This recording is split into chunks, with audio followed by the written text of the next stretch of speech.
Vamos abrir nossa Bíblia.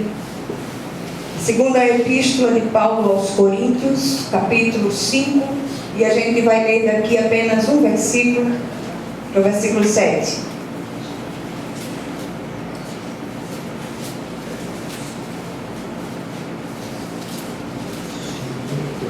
Segunda Coríntios 5, versículo 7. O texto é um texto bem conhecido da palavra. Que o Senhor ele possa ministrar no nosso coração de uma maneira viva, em nome de Jesus. Todos acharam? Amém. Diz assim a palavra do Senhor: visto que andamos por fé e não pelo que vemos. Amém? Amém. Vamos ler outra vez? Visto que andamos por fé e não pelo que vemos. Amém? Amém. Glória a Deus. O Senhor vem falar ao nosso coração, vem ministrar ao nosso espírito. Que o Senhor possa trazer essa palavra, que ela se torne vida no nosso coração e que possamos manifestar essa fé viva, essa fé testemunhal, em nome de Jesus. Amém? Amém. Glória a Deus. Meus amados, os últimos dias não têm sido dias fáceis, muito pelo contrário. Os dias têm sido muito intensos, muitas demandas, algumas partidas para a eternidade. A igreja tem tomado conhecimento disso. E estar aqui hoje é um ato de fé. É uma certeza absoluta que o Senhor é aquele que nos sustenta com a sua mão direita fiel. Amém? Glória a Deus. Nesse contexto todo, a gente ouve o apóstolo Paulo falando da alegria vindoura quando nos encontraremos face a face com o Senhor.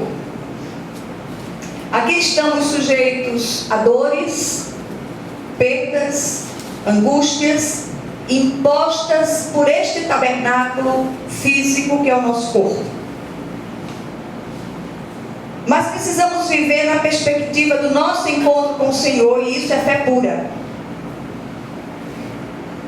O apóstolo Paulo diz: a nossa leve e momentânea tribulação produz para nós eterno peso de glória acima de toda comparação. Ele diz isso no capítulo anterior e ainda completa: assim fixamos os olhos, não naquilo que se vê, mas no que não se vê, pois o que se vê é transitório, mas o que não se vê é eterno. Amém. É interessante que outro dia eu estava vendo o meu neto, vendo um desenho desses, e ele dizia: vovó, aquele fulano ali, ele tem a visão além do alcance. Aí eu aproveitei. A visão além do alcance é a visão da fé. Não é? Não é um desenho que tem a visão além do alcance, é um servo de Deus, é um crente em Jesus. E essa fé é viva, não é a fé pela fé, mas a fé na pessoa do Cristo. E isso faz toda a diferença. E eu queria chamar a atenção, porque muitos se angustiam e perdem o ânimo diante das tribulações da vida, mas os que confiam no Senhor, diz o salmista, são como o monte Sião que não se abala. E se abalar aqui não tem a conotação de você se abater diante das dificuldades e das vicissitudes da vida. Nós somos de um material frágil, somos de barro. Mas o abalar-se aqui é sair, ser tirado da presença do Senhor. Nesse sentido, nós não nos abalamos. Nós permanecemos firmes até aquele dia quando seremos levados, recolhidos pelo Senhor. Deste lado da eternidade, todos nós estamos sujeitos a essas dores, perdas, enfermidades, dificuldades financeiras e tantas outras coisas, tantas outras aflições. Hoje pela manhã eu me surpreendi com a partida de uma amiga querida, que partiu há um ano atrás, e só hoje eu tomei conhecimento. Seria o aniversário de nascimento dela, e eu lhe mandei uma mensagem parabenizando pelo nascimento, pelo aniversário, 81 anos hoje seria. E aí recebi uma mensagem da filha que mora fora, gente tinha perdido contato. E eu confesso que foi um choque. Mas eu me levantei e disse: Senhor, o Senhor sabe de todas as coisas. E essa pessoa que partiu foi uma dessas mães que o Senhor colocou na minha vida. Eu fui agraciada com muitas mães. Perdi a biológica semana passada. Esta partiu essa semana, mas eu tenho muitas outras mães que têm me acolhido de uma maneira muito especial. Então, meus amados, o próprio Jesus disse: olha, neste mundo vocês vão passar por aflições, mas tem bom ânimo, eu venci o mundo. Então isso é fé. E o versículo citado, ele traz a viga mestra do nosso edifício espiritual. Que viga mestra é essa? É o andar pela fé. Não podemos falar de fé sem mencionar aquela galeria viva dos heróis da fé de Hebreus 11. Ali nós vemos a descrição de homens e mulheres dos quais o mundo não era digno. E logo no início, o autor de Hebreus diz: olha, a fé é a certeza daquilo que esperamos e a prova das coisas que não vemos. Versículo 6, ele diz: sem fé é impossível agradar a Deus, pois quem dele se aproxima precisa crer que ele existe e que recompensa aqueles que o buscam. Assim, fé é essa certeza, essa firme convicção da presença, direção e controle de Deus em toda e qualquer situação. Não há uma só situação em que o nosso Deus não tenha esse controle soberano. E nós não podemos nos afastar dessa certeza em nenhum momento. E em relação à fé, não existe meia fé, não existe meio termo. Ou nós cremos ou não cremos. Amém? Amém. Eu queria trazer pelo menos 4 considerações acerca desse texto, acerca desse assunto. Primeiro, um dos legados mais nocivos da chamada teologia da prosperidade, sistema de crenças que apregoa um falso cristianismo, é sem dúvida o apelo às emoções. Fala-se muito em experiência pessoal com o Senhor, mas sempre numa perspectiva de emocionalismo, o que tem sido um grande desserviço ao verdadeiro Evangelho. Esse tipo de apelo leva muitos cristãos ou aspirantes ao cristianismo a se acharem crentes de quinta categoria por não alcançar o nível de arrepios ou outras sensações estranhas.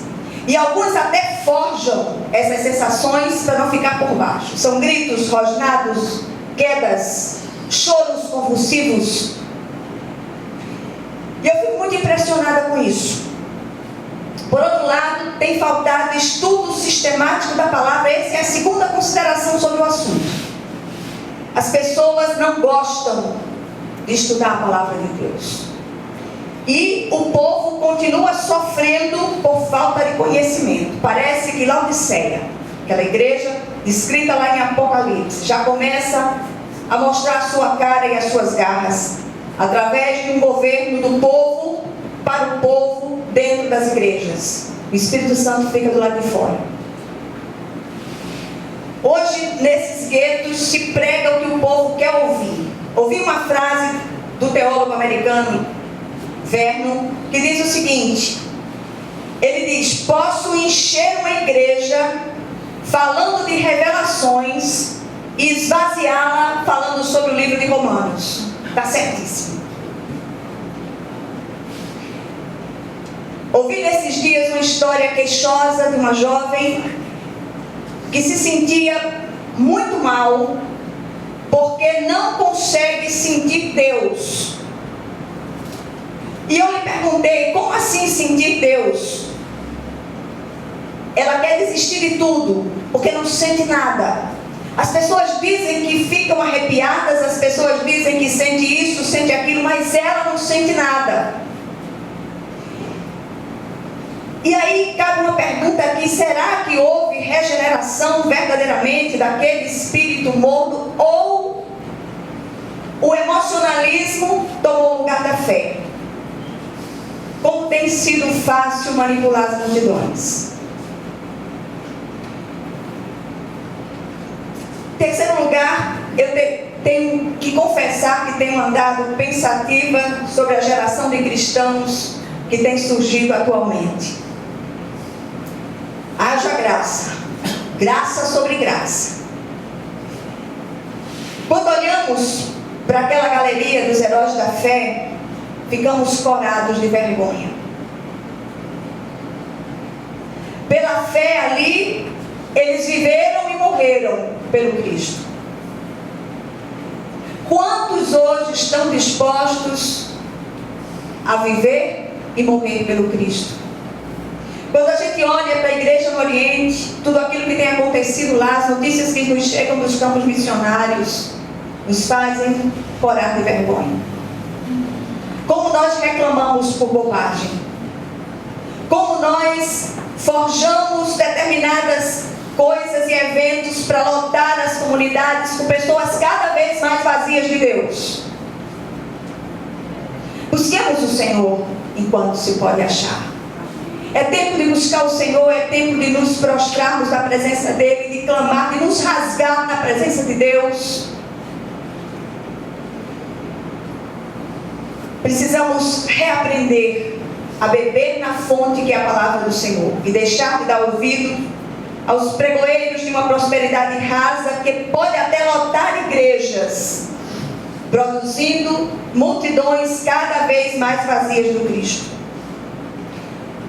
Infelizmente, por trás de tudo isto tem um plano maligno para enfraquecer cada vez mais os que ainda não estão tão firmados assim na rocha eterna que é Jesus. Se eu pudesse parar essa mensagem aqui e dizer uma coisa só a você: regue a sua semente de fé com lágrimas e adube essa semente de fé com a leitura da palavra. Você sai daqui, vá para casa, releia o texto, coloque o versículo dentro do contexto, leia outra vez, eu tenho certeza que você vai ser tremendamente abençoado. A fé vem pelo ouvir e ouvir a palavra de Deus. Em quarto lugar, a verdade central das Escrituras é: o justo viverá pela fé. Encontramos essa afirmativa através de vários servos de Deus ao longo da palavra. Falando aos Romanos, Paulo diz: porque no Evangelho é revelada a justiça de Deus, uma justiça que do princípio ao fim é pela fé, como está escrito: o justo viverá pela fé. O autor de Hebreus diz: mas o meu justo viverá pela fé, e se retroceder, não me agradarei dele. É o Senhor falando por meio do autor de Hebreus. Então, meus amados, se a gente não tiver essa verdade introjetada no coração, plasmada em nós, nós fracassaremos na nossa caminhada.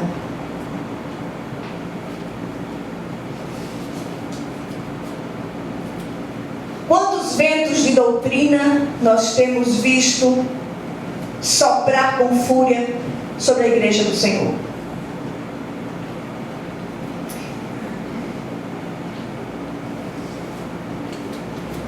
Ventos que têm produzido um cristianismo anêmico, frágil. As pessoas desistem de Deus com muita facilidade. É porque salvação se perde? Não, eu não acredito que salvação genuína se perca.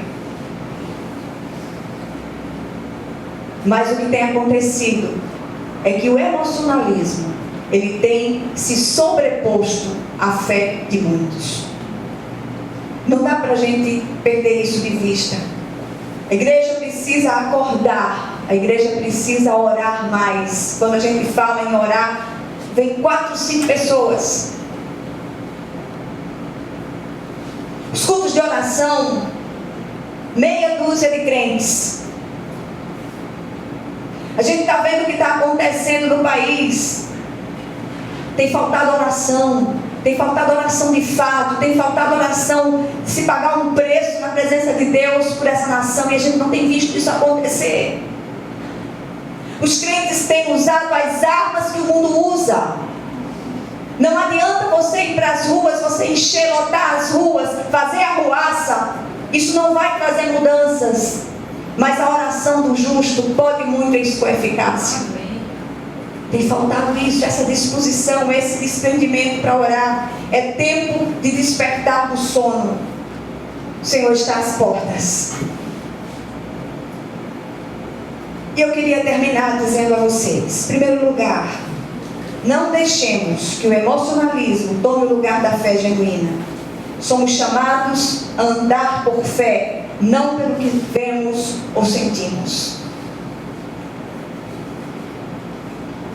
Termino com as palavras do reformador Lutero. Ele disse: qualquer ensinamento que não se enquadre nas Escrituras deve ser rejeitado, mesmo que faça chover milagres todos os dias. Eis um bom e sábio ensino, conselho para aqueles crentes que nos ouvem no dia de hoje. Assim vivamos pela fé, não pelo que sentimos, não pelo que vemos. A fé no Cristo é a mola propulsora. Pela fé nos levantamos, mesmo quando indispostos, e a vontade da carne seria procurar a caverna de Elias. Pela fé, colocamos um riso nos lábios quando deseja chorar e chorar muito. Pela fé, seguimos nesta terra quando o desejo é estar com o Senhor, que é incomparavelmente melhor. Que o Senhor, Ele aplique essa porção da palavra ao nosso coração, que Ele nos visite, nos encha com a fé viva, e que nós possamos seguir com uma fé experiencial na presença do Senhor, em nome de Jesus. Amém. Amém? Glória a Deus.